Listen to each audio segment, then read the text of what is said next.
From South Carolina Public Radio, this is the South Carolina Lede. I'm your host, Gavin Jackson, and this episode was recorded on February 24th, 2023 from Des Moines, Iowa, specifically the front seat of my Ford Mustang.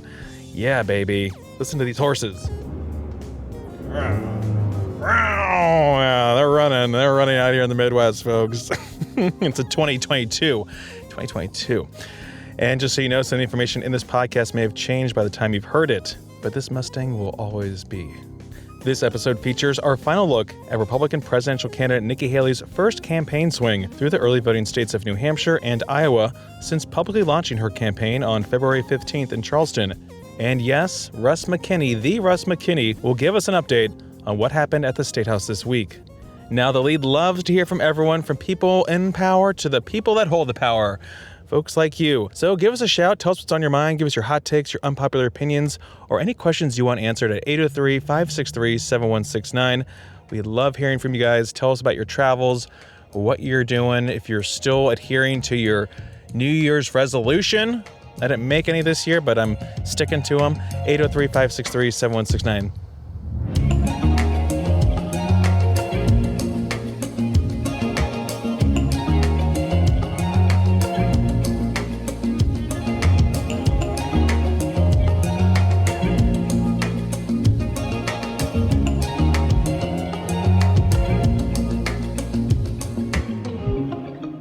Welcome back to the campaign trail, dear listeners. So, at her previous events in Charleston and her town halls in New Hampshire, former Governor Nikki Haley was introduced by two anti-establishment types, 5th District Congressman Ralph Norman and former Republican Senate candidate Don Bolduc, respectively.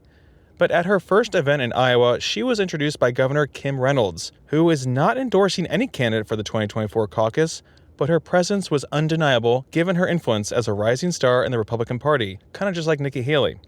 Haley is the first 2024 presidential candidate to visit the state, despite other potential candidates milling about, including Senator Tim Scott, who toured a private Catholic school on Wednesday with Governor Reynolds, and then held two events that day, including one where she introduced him.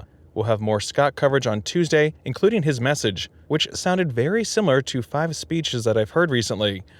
But here is Governor Reynolds introducing her friend Nikki Haley at Royal Flooring, a flooring and home improvement showroom in Urbandale, Iowa, right outside of Des Moines. Here in Iowa, we are going to do it right. We are going to make sure that once again, the country knows why Iowa is first in the nation. They know that we are going to show them who we are. We are going to not only have the opportunity to test the candidates, we're going to give them the opportunity to test their message as they travel across the state of Iowa. And what's great about Iowa is they're going to have the opportunity to talk to Iowans who are knowledgeable about the issues. So it's a great opportunity to converse with Iowans. And voters are going to have the chance to learn a little bit more about the character of the candidates that are running. And so we want to make sure that we have somebody that's going to stand firm, that'll stand up, fight back, and get this country back on track, right? Their chemistry is undeniable, and it's clear that they're good friends and have a lot in common there. While Reynolds was reelected to her second term in November, she isn't giving any endorsements this cycle. But one person in the crowd I spoke with said that introduction might as well have been one. I recently read a profile on Reynolds by the Des Moines Register's chief politics reporter, Brianne Pfaffenstiel, and so to get a better understanding about Iowa politics and what an appearance with Reynolds signals to voters, I sat down with Brianne at the Des Moines Register newsroom. I think it signals to Iowa caucus goers that they should take this person seriously. Clearly, Governor Reynolds had an existing relationship with Nikki Haley that she was able to talk about. She was able to share personal details and really talk about what she knew of Nikki Haley and not kind of just talking points. It clearly came from her. And so I think that signals to Iowa caucus goers that they should give Nikki Haley a chance, even in this big field of many potential candidates that we're expecting to see. Brianne also gave us a read on what it's like on the ground right now for all these presidential hopefuls that constantly stream through the state. Recently, former Vice President Mike Pence and Arizona gubernatorial candidate Kari Lake were in town, as well as South Carolina's own Haley and Scott this week. Iowa, however, is one early voting state that Trump has yet to visit, though a trip sounds like it's in the offing, according to one Republican official I spoke with. Here's Brianne. There's so much happening behind the scenes that we're not seeing at these big rallies. I think, the staff that Nikki Haley has, the staff that Tim Scott has, they're going to be sitting down with Iowans who just came off of campaigns in the midterms, right? To say, you just traveled the state, you were just in connection with all of the grassroots. What do we need to know? Where do we need to be? Who do we need to be talking to? Those are all kinds of things that are happening privately. And the Iowa caucuses are really built around grassroots organizing. And so being in touch with those things, not necessarily, blasting the state with TV ads. So those kinds of connections and conversations are just absolutely critical. And a little side plug, I've already got a subscription to the Des Moines Register, support local journalism, especially if you want to know what's going on the ground here. It's a fantastic resource. And just so you know, we're gearing up to bring y'all scetv.org/SC2024 soon, which will have a candidate tracker, videos, and more on the candidates and hopefuls that come through the Palmetto State. Now, back here in Iowa, well, it's a little bit different than New Hampshire and feels actually a bit more like South Carolina. Iowa is a large rural state of 3.2 million people, and it's pockmarked by medium-sized cities like the capital Des Moines, which has a metro area just a hair smaller than Columbia. But it has more of a big city downtown feel, and better shopping, folks. There's a West Elm here, and cute boutiques. The city, like others, is spread along an interstate that doesn't cut across forests of pine, but endless, snowy, windswept fields where you can see towering wind turbines and imagine the rows of crops that will be popping up in a few months. So kind of like driving through the PD region, but an entire state of it. No tobacco or cotton, though. But Iowa is more similar to New Hampshire in some purple ways. For example, Iowa voted for Barack Obama twice and Donald Trump twice. Its legislature and governor are Republican, but the state continues to become redder. Its congressional delegation is all Republican now, thanks to a pickup by Zach Nunn in the midterms. Nunn also attended the Haley rally, as did Representative Marionette Miller Meeks, who sat next to Reynolds at the town hall in the front row. Miller Meeks is also not endorsing anyone, but told me this about running in Iowa. So I think what's important about Iowa as a state and being first in the nation in the caucuses is that this is an opportunity for anyone to be able to put their name on the ballot and come forward as a presidential candidate. You don't have to have a lot of money. You just have to be willing to put in the time and effort and the shoe leather to meet people. So you don't have to have a lot of money, you don't have to be well established, and you don't have to be a known figure or name. You don't have to spend tons of money on TV advertising. Whereas the primary states, and although I love South Carolina, as a state being first in the nation on the Democrat slate, you have to be well established. You don't get the same vetting through a TV commercial that you do for meeting people face to face. You don't get the same questions, and you really don't get a sense of, is that person authentic? Is what they're telling you something that you just want to hear, or is that truly what they believe in? And you have to have a lot of money to do TV advertising.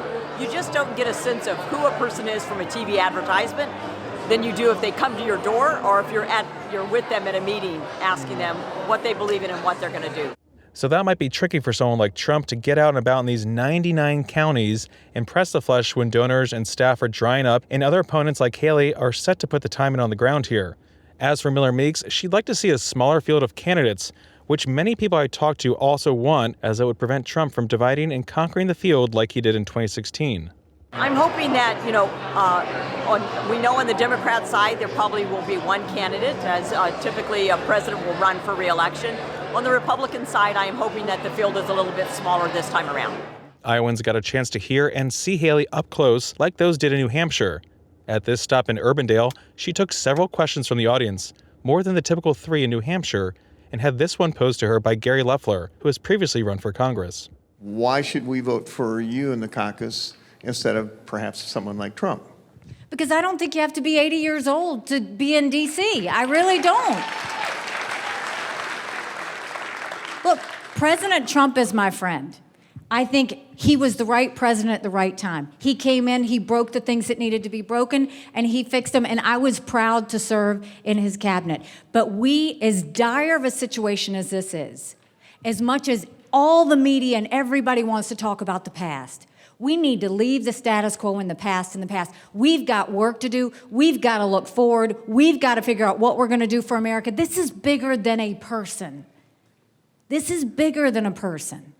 And we need to fight for that. And so what I'm telling you is we need to make sure that we've got the energy, the power, and the ability to bring more people in that will see that our solutions are the right ones, because we believe in lifting up everybody, not a select few. There was a similar question posed to Haley 2 hours away in eastern Iowa the next day when she was asked whether she'd be Trump's running mate or vice versa. Here's what she said then, and listen to the back portion of her answer as it changes from the one that she gave Gary. I'm wondering if you would consider President Trump as your running mate or vice versa. All right, Bob, think about that for a second. How well do you think it would go over if I called President Trump and said, "You want to be my VP?" Look, let me tell you, President Trump is my friend. I called him before I did this. We had a good conversation. He was the right president at the right time. He broke the things that needed to be broken, and he worked to fix them. The reason I'm running is we got to move forward. We got to move forward. We can't keep dealing with these issues in the past. And I think that we need a young generation of leaders. I mean, look at Washington, D.C. You will see me say all day long, we have got to have term limits in Congress. We've got to have them. And yes, we have to have mental competency tests for everyone over the age of 75. That's not personal. We've got seniors who can do many things. The reason why I'm saying that we need that is you should have transparency. Government's supposed to work for the people, not the other way around. Bernie Sanders lost his mind because I asked for that. He's exactly the reason we need it. He's exactly the reason we need it. So we went from not being about one person and bringing in more folks to, let me tell you about competency tests for those folks over 75, which includes Trump as well as Joe Biden. But let's get back to Gary, because following the event, I caught up with him after he spoke to Haley and got her autograph. I wanted to hear what he thought about her response to his question and how he sees things heading into the 2024 caucuses after working for Trump in the past. Because, you know, if you really, I had the people from the Trump campaign, they called me, because I own America's most popular tractor, one that the governor has been on before. And, you know, there's just been some things that he has not, just a little bit tripping about some of his decisions lately. So there is a door, there is an opening here. And it's going to be exciting to see what person comes to Iowa and says, you know what, I'm going to open that door a little bit wider and see what Iowa does. I think, you know, that everyone, you know, obviously Iowa went for Trump. And so, you know, we went for him by a large margin. And we're looking for a candidate that would say, hey, this is the difference between President Trump and myself. And I thought she did a great job on everything that she talked about. She gave clear, concise answers. Hey, what she did as a governor to address these different problems. And I thought that was great. When it came down, I think that she could have been a little stronger on her differences between her and Trump. I'm sure that her and her staff are going to go back and look at that, because did she give a compelling reason for me not to vote for Trump and to vote for her? She opened the door. There's a crack in the door. But I think she could have opened the door even further than what she did. So a lot there to unpack from Gary, and that was just one anecdote of how 2023-2024 is not like the 2015-2016 cycle. Now, I've been hearing mixed responses, as you can imagine, to Haley's call for a competency test for politicians 75 or over to hold office. Called a gimmick, a way to get headlines and ding opponents. I mean, it's not exactly in line with Article 2, Section 1, Clause 5 of the U.S. Constitution, which lists only 3 qualifications for president.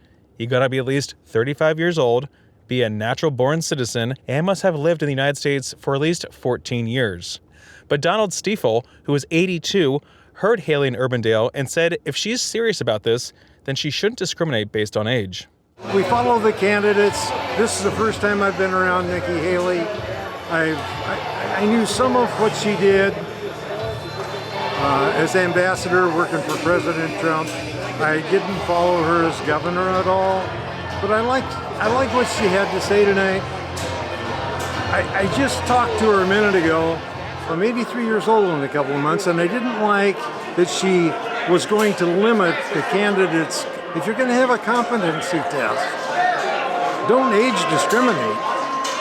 I'm just as competent as lots of 25 or 30-year-olds. mentally, I still play softball with a bunch of 50-year-old guys, winter and summer. I don't like any sort of discrimination, and of course I'm more biased on the age, I suppose. I'm just glad there's no test to have a podcast. But seriously, Haley left that crowd in Urbandale with an ask to join her in her fight, again using the word badass, a word she prefers over ambitious. When we speak, the world listens. What we do, the world follows. Who we are, the world wants to be. Now we got to do it one more time. And let me tell you, you know the one thing we need? The one thing I need you to commit to is we need to send a badass Republican woman to the White House. David Oman knows Iowa politics. He's a former chief of staff for Iowa governors Robert Ray and Terry Branstad. He served 4 terms as Iowa Republican Party co-chair from 1985 to 1993 and was a candidate for governor in 1998. He was at the Urbandale event, and he stood out a bit because he was wearing a suit and tie, but he wasn't out of place because he knows so many folks. We spoke about his initial thoughts on Haley and the challenges she faces. I'm one who believes strongly that we cannot have a repeat of 2015 and 2016. At one point, we had 17 people running. Ben Carson, Bobby Jindal, Carly Fiorina, and 14 Caucasian males. And not all of them even made it to caucus time, let alone through the caucus onto New Hampshire. I hope we have a much smaller field that will really define who the best candidate is and send those people forward. If we want to renominate Donald Trump, a big field will help him. If we want to give somebody a chance and maybe have an alternative for Donald Trump, not a third term, then we could probably only see about 4, 5, 6, maybe 7 people. And after Iowa, maybe that number gets cut in half. But we're also looking for somebody who can actually put the party together, who has ideas and a forward vision that can draw independents to our ticket in a couple of years. And by the way, who would also be a really good president, work with Congress, work with the governors, and around some good policy ideas. Nikki Haley showed us tonight that she has that potential. So I think she'll leave here feeling good about her first stop. Now she just needs to come back and back and back and really meet people where they are, listen to them, answer their questions as she did tonight. And who knows, in a shorter, smaller field, she could do well. In Tuesday's lead, I'll bring you remarks from Senator Scott, who was on his Faith in America listening tour, and we'll hear what Gary Loeffler and David Oman thought about him as well, because they were there. It's a small place up here. Now, Haley is set to return to Iowa on March 10th for a foreign policy forum hosted by the Bastion Institute. Senator Joni Ernst will also attend. I will not attend. SCETV and the lead, however, will occasionally follow Haley outside of the state during this campaign cycle, as she is our homegrown candidate. We'll give similar treatment to Senator Scott when he enters the race. Yeah, not if, when. Now, why these guys over others? Well, the South Carolina connection, folks. It's not every 4 years that we have a South Carolinian run a legitimate campaign for president. So, would it make sense for us to make another swing? We'll be there and bring you the voices of people like you in our fellow early voting states. Now, while we may have been in full tilt 2024 campaign mode here, that doesn't mean that the legislature has stopped. We are blessed beyond measure, too stressed to be blessed, that the Russ McKinney has this report to catch us up on what's been going on under the copper-covered cupola in Columbia. I'm Russ McKinney. State lawmakers have a long list of public safety bills on their agenda for this legislative session. That list includes cracking down on violent offenders being chronically released on bond, stemming the fentanyl epidemic, allowing capital punishment to resume, and pay increases for police. All of those bills advanced through the General Assembly this week. So did a controversial gun bill that opponents claim will make the state less safe. The Republican-controlled House of Representatives passed a bill that will allow persons 18 and older to openly carry firearms in the state, except where they would be expressly prohibited, in places like schools, government buildings, and businesses where owners would opt not to allow them. Current law allows people to openly carry handguns in public after taking a safety course and getting a state permit. Speaking on the House floor, Greenville Republican Bobby Cox said that people are afraid and want to protect themselves. H 3594 is true to its name. It's the Constitutional Carry and Second Amendment Preservation Act. This will open up options to families to protect themselves without waiting for a permit. It cracks down on those who illegally own firearms. And South Carolina residents can still get the training that they need, but they don't need a permission slip from the government to exercise that right. Almost all Democrats in the House voted against the bill, including Representative Seth Rose of Columbia. This is dangerous. This is going to cost lives. People will die. But we'll change. We'll take this bill up and we'll say, hey, we're going to lower the age from 21 to 18 to walk around with a loaded gun on your hip. Does that seem smart to you? The bill would also increase penalties for persons who illegally possess firearms and would prohibit anyone with a felony conviction of more than 1 year from openly carrying. It now goes to the Senate. Also pending in the House is a bill with bipartisan support aimed at closing the revolving door of persons committing crimes while being out on bond from a previous violent crime. Lexington Republican Chris Wooten, a former state and federal law enforcement officer, said the bill is aimed at the same people getting arrested over and over. Someone gets arrested, they get their bond, they get out on the street, they do it again, they come back in, judge, their jails are full, whatever, they do it again. So it would create a stiffer penalty and keep folks in jail. It would keep a violent offender in jail. A similar bond reform bill is in the Senate. The Senate this week passed a proposed law that would shield the identity of pharmaceutical companies that sell lethal injection drugs used for state death penalties. Some 34 men are on South Carolina's death row, but the state hasn't been able to carry out an execution since 2013 due to not being able to get the lethal drugs. A new law aimed at getting around the problem by reinstating the electric chair and adding death by firing squad as a capital punishment option is being challenged in court. The Senate also this week passed a bill greatly increasing penalties for persons trafficking synthetic fentanyl. Because of the potency of small amounts of fentanyl, senators struggle to find a way to differentiate between innocent addicts and dealers. Here's Georgetown Republican Stephen Goldfinch. Sticking with our theme, which I think is agreeable amongst almost everyone, we need to be a little more empathetic for those that have a problem, and we need to be a little tougher on those who are really the bad guys. The Senate also passed a bill this week aimed at stemming the skyrocketing number of deaths caused by fentanyl overdoses. It would create a new fentanyl-induced homicide law that, upon conviction, could carry a sentence of up to 30 years in prison. I'm Russ McKinney in Columbia. Now, I know that's why you tuned in this time. You were hoping and praying that Russ was going to be on and telling you what's going on at the State House because he didn't get a fix last week. But you can always hear Russ on South Carolina Public Radio and also southcarolinapublicradio.org. And on the way out, Vice President Kamala Harris will be in Columbia on Monday to highlight progress of the administration's efforts to expand affordable high-speed internet nationwide. Earlier this week, Governor Henry McMaster was joined by Congressman Jim Clyburn and state broadband officials to announce Get Connected SC, a high-speed internet access and adoption campaign to transform how our citizens engage with the online world. It is designed to identify the areas of greatest need in our state, invest in broadband infrastructure to those areas, and provide support services to make that transformation possible for every home, business, and community organization in the state.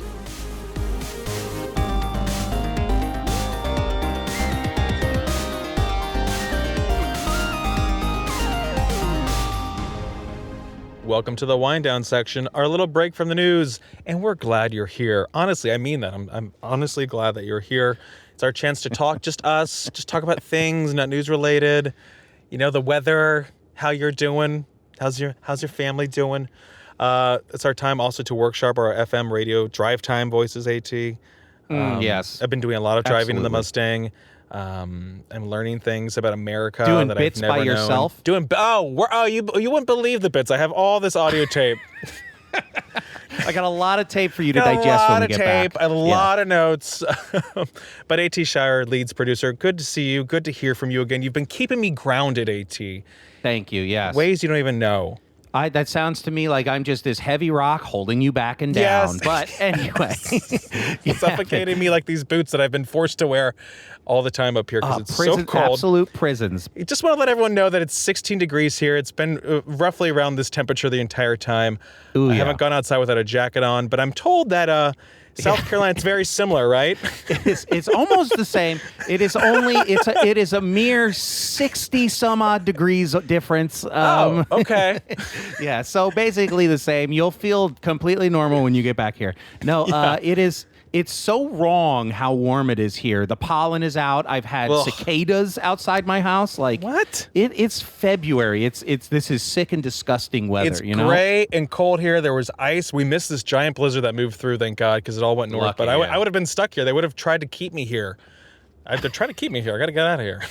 I just like Gavin, everyone, it must be glamorous on the road, Gavin on the road.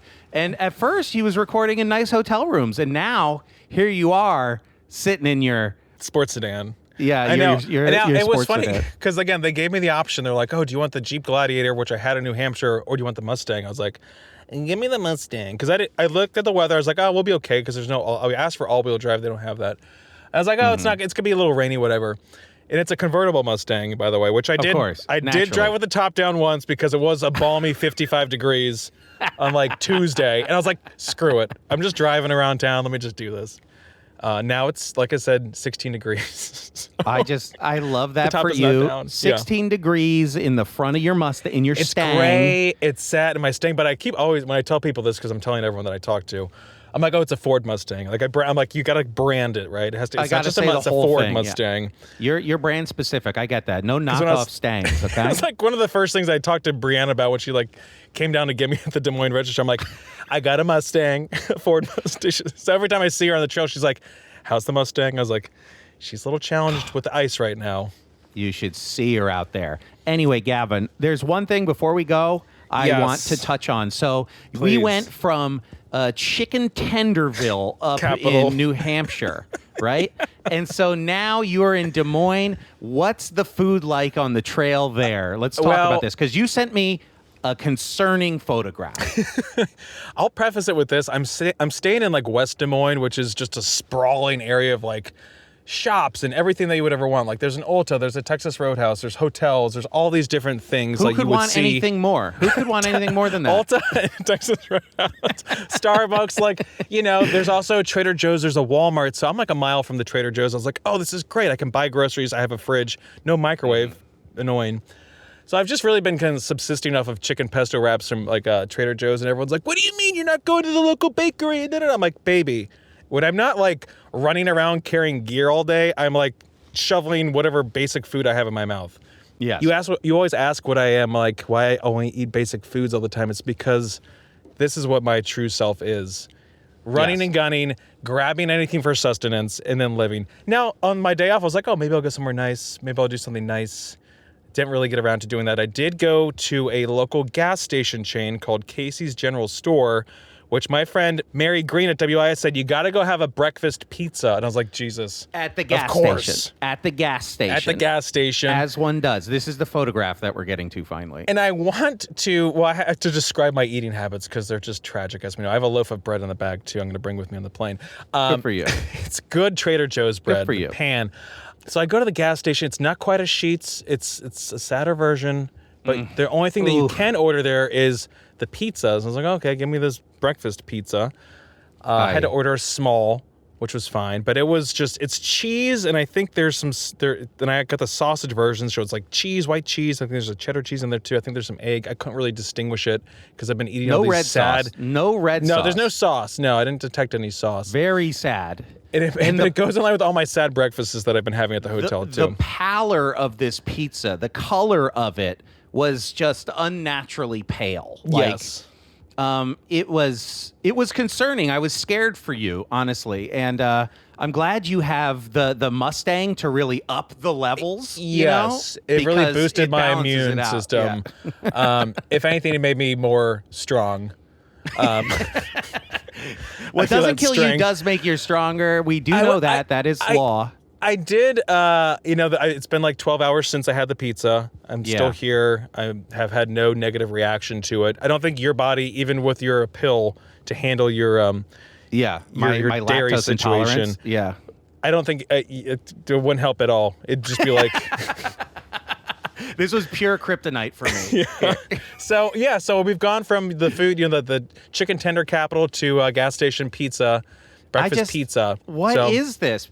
I don't understand. I texted Gavin and I said, were both these places settled by 7-year-olds? Like, and AT, before we get out, we didn't talk about this last time, but the combo selection are on fire out here. You sent me quite a picture. In New Hampshire, when I was getting a sad gas station bottle of wine, I also got a bag of sad combos, the blue cheese buffalo sauce combos, which was not natural in any way. Not that combos are natural, but this is not right. If you told me that the insides of those were blue, I would have believed you. The smell was very off-putting. But once you started eating, Stop it. You couldn't stop eating. Gavin, the food chemical engineers know what they're doing. I will say no. Okay, but before we go at the Casey's, though, I was milling around while I had my 7 minutes while they made my pizza. Your gas station pizza, yeah. And I was like, do I get the garlic cheese Parmesan combos to top this all off? And I thought to myself, I can't consume any more salt and empty calories on this trip. You need to come home just to detox. You're going to need a full detox. I need my steel cut oats. I need just bland chicken and my rice. I need quality. This is an absolute unholy union of my body's of why? Food.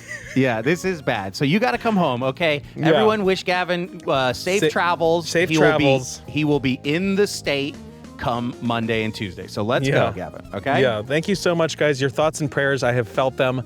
My gastrointestinal tract has felt them, too. But thank you again for listening to the pod, guys. We can't wait to hear from you guys. You can do that by calling 803-563-7169. Let me know what you thought about the travels, what you liked, what you didn't like. If you didn't like it, don't call because I don't care. You can also leave us a review on Apple Podcasts and stay up to date with the latest news on scetv.org and southcarolinapublicradio.org. And don't forget to support your local newspapers.